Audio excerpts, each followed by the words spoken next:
we are going to talk about a subject which is very relevant and a subject that needs to be addressed more and more. There has never been a moment so urgent and so appropriate as the moment now. And I'm talking about the area of forgiveness. There has never been a time where forgiveness needs to be searched and applied and prayed for as it is now. But unforgiveness, I have found, also has a smile. And sometimes people look the most pleasant, as if there's nothing that troubles them in the world. Here's a personal witness of that. I took many, many years to forgive. But if you looked at me and you heard me, you would say, wow, what a forgiving person, what a lovely spirit. And I was never rude, and I was pleasant. Because even with unforgiveness, you can have smiles and say, it's not me, I'm okay. They're really talking about somebody else, you know. But real forgiveness sets you free. It sets you completely free. It cannot be done without the Lord. But it's got to start by us as Christians to have that absolute assurance that we have forgiven and are forgivers. It took me many years. I've been preaching for 65 years. I started when I was 7. But if I think of how many of those years I actually did the most pleasant sermons in bitterness, absolute bitterness. It took a miracle from God to take me from where I was to where He has brought me. And we have found more unforgiveness in the churches than we have found in some of the bars and the clubs outside. You say, but it's better now. Well, I hope. But the Lord should do something, or we should allow Him to do something in our lives that we really taste what is called forgiveness. I have tasted it. I cannot live even being cross with somebody for 10 minutes, then I go look the person up and say, listen, I didn't mean that, hey. Because He truly set me free to that, from hating every single white person in this country. Forgive me. I'm sure you have. But the day He set me free, when I confronted it, and I don't want to give testimony, I'm just giving an example. The day I was confronted,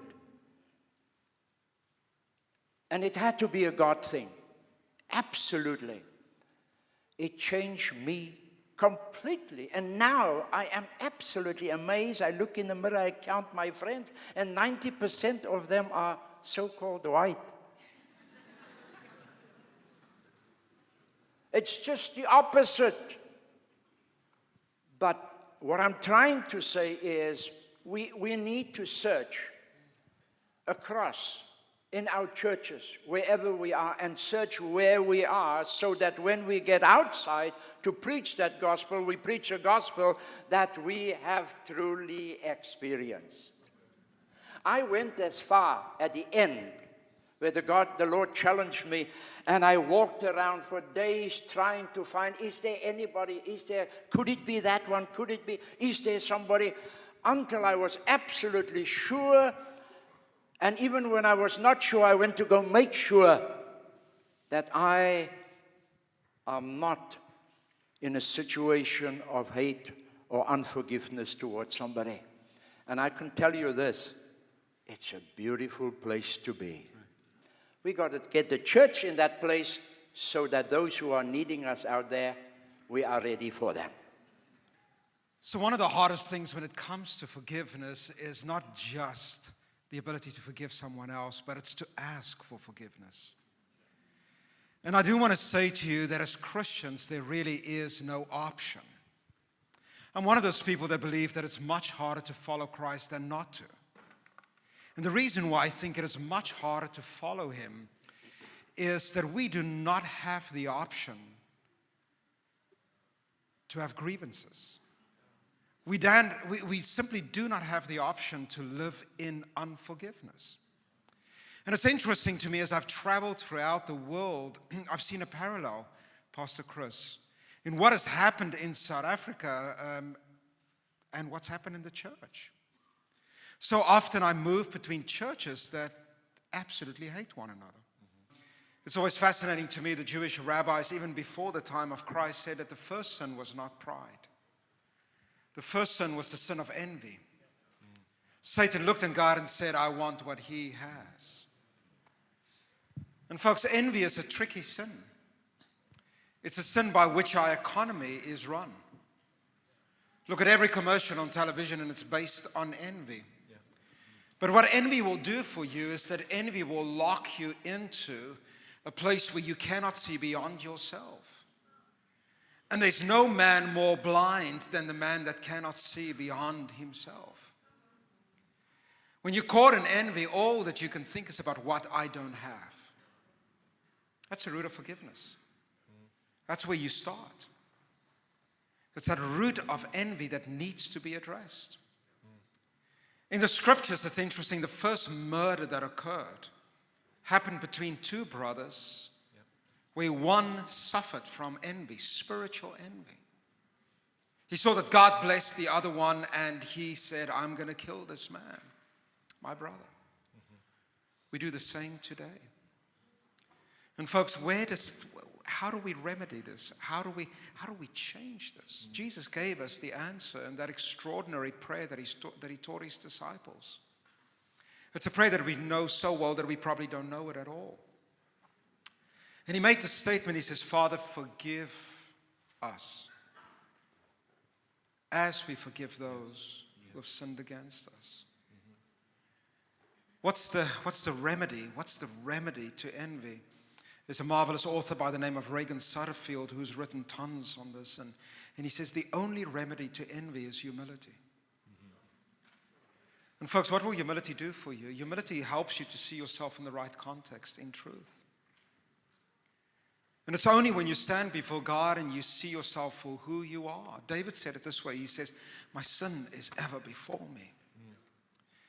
Folks, it's easy to hold a grievance. It's easy to be offended if you're not aware of your own sin. But once you see yourself for who you are, in actual fact, Pastor Chris has already led the way for us, because what he just did here is quite prophetic. He showed his own sin. Didn't sit here and point out everybody else's sin. He was saying, forgive me, forgive me. And folks, this is where it starts. How do you get rid of envy? How do you get rid of acedia? You go before God and you say, show me who I am. Now that's a dangerous prayer to pray, because you will.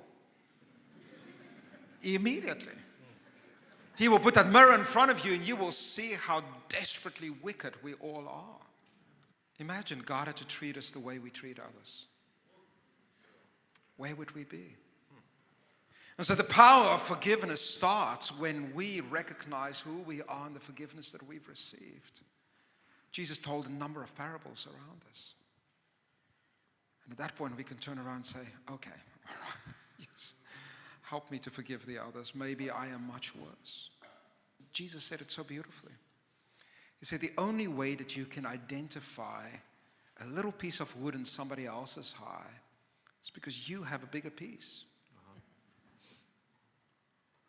And so where does forgiveness start?